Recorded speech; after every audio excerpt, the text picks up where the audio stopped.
Okay, today we are going to see how to start with Tableau and how to install this Tableau Desktop tool from Salesforce. Basically, Tableau is a fast analytics and business intelligence tool which is giving you rapid fire analytics through charts and dashboard and stories. Now, how to install this? There are two variants of it. One is a public edition, another is a professional edition. Public edition is free to use for anyone and it is available at public.tableau.com and you can download it from there. I will tell you how.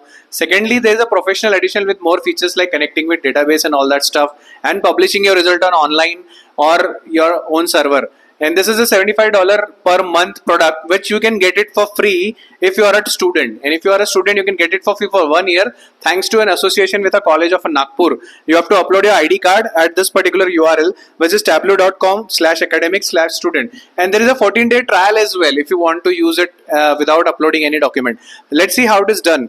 Here you have an URL for Tableau for Students. So you can Google for it or you can open this URL as it is. If you click on this, you will get a form which you have to completely fill. And even also you need to upload your college ID, identification card, and then they will get you a mail with the license for this product, which is Tableau Desktop Professional with Tableau Prep Builder as well.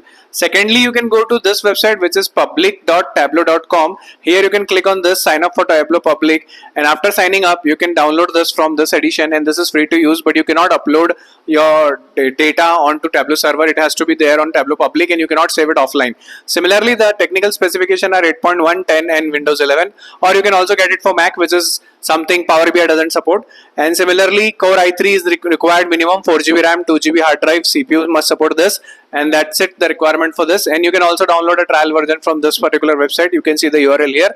And thank you. And if you are stuck at something, you can DM us, you can comment and follow us. Thank you.